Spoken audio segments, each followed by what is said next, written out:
Hi everyone, my name is Brad and I vlog on the name Investing Doc. Today I'm going to talk about RVU-based contracts, also known as production-based contracts, and what I wish I would have known before I signed my RVU-based contract for my first job. Follow along and I'll tell you the details. Those of you that are not familiar, RVU stands for Relative Value Unit. Basically, everything that you do and bill for has a certain relative value associated with it.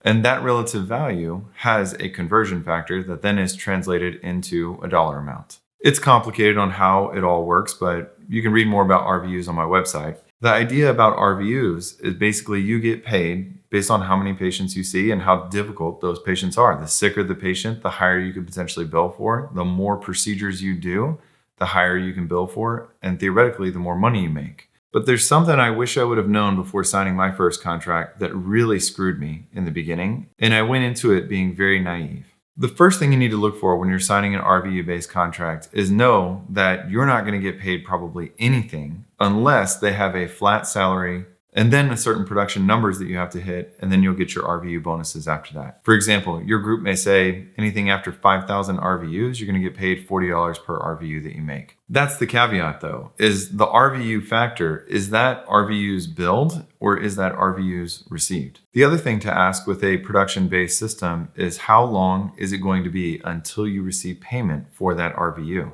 It can take 30, 60, 90 days, sometimes even longer to get paid from the insurance company. Knowing when you're on a production model how long it's going to take to get paid, that's important to know. Usually I would say it's about a 4 to 6 week turnaround for most contracts you're going to see. The reimbursement rate per RVU is going to be a huge factor. You can go to Medicare's website and you can see that they pay X amount per RVU, somewhere in I think like the $50 range. If you get a contract that says we're going to pay you $38 or $40 per RVU, at first glance you may be like, why? The group is getting $50 per RVU. Why are you giving me $40 per RVU? What they're probably taking out of that is an administration fee and an uninsured fee.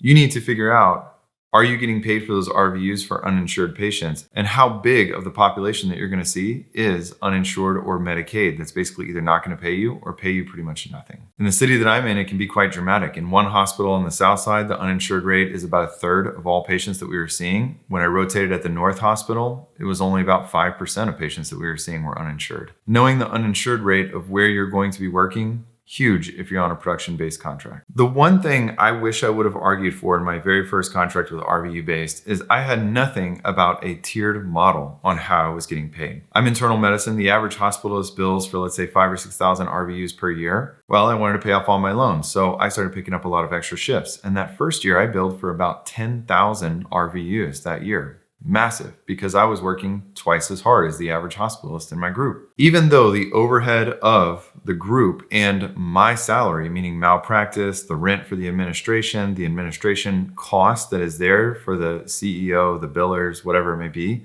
that's pretty much a fixed cost, more or less. I was still making the same RVU for RVUs that I billed between 8 and 10,000 and 0 and 2,000. If I could do it all over again, I would definitely argue for a tiered model, saying that, okay, after a certain amount, I want a bigger slice of the pie because I'm working hard and I'm essentially putting a ton of money back into the owners and none of that's going to me. So why would I work harder here? You really should argue for a tiered RVU structure. And if you don't have a tiered RVU structure, this may sound a little bit bad, but I would pick up extra shifts somewhere else, because if you completely work hard and you see twice as much as the other person, a lot of that is going to go into the owners of the practice and not relatively into your pocket after that overhead is met. When I bought my first house, since I was on an RVU-based contract, they had a hard time giving me a loan because none of my paychecks were the same. And because sometimes I took 2 weeks off and didn't have any income coming in, the bank had a really hard time dealing with the fact that I didn't have 2 years at this job and I didn't have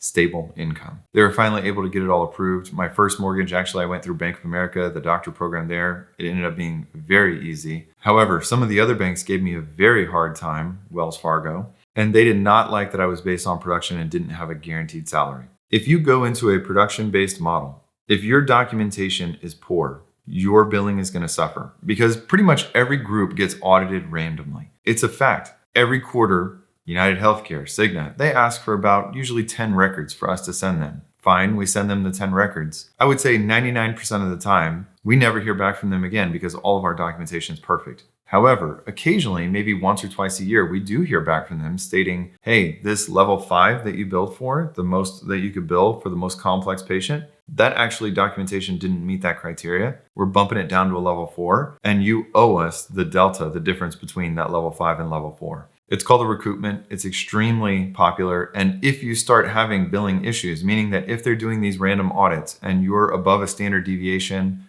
from the average practice in your area, you're probably going to get a larger audit and get ready for probably lots of recoupments and that money coming back out of your pocket. So if your documentation is not up to par, if your documentation is poor, an RVU-based contract is probably going to be a bad decision for you. However, going into an RVU-based contract really made me better at billing, documentation, and understanding my own billing. And that leads me to the next point, is you really need to learn how to audit your own books. In the last post, I talked about how to code and how to use Excel to figure out your own billings. If you're on any degree of production-based, every month, at minimum, in my opinion, you should be asking your billers to whatever data you're privy to, you should be asking them for that to double check that all the data is there and that you're getting paid appropriately. I know that an RVU-based contract or a production contract can be scary. I feel like they're becoming less popular as the student loan burden continues to increase for the average new graduate. However, it is very common now to have some level of a base salary with a production metric on top of that. I actually really like RVU-based contracts. In my old one, if I would have structured it different or had the ability to argue to structure it different, I probably would have made a lot more money. I was essentially making the owners of that group a ton of money, and for every extra shift that I was working harder. I wouldn't be scared off by a production-only model. I actually think it incentivizes you to be a better biller, better documentation, and learn the back end of the business side of medicine,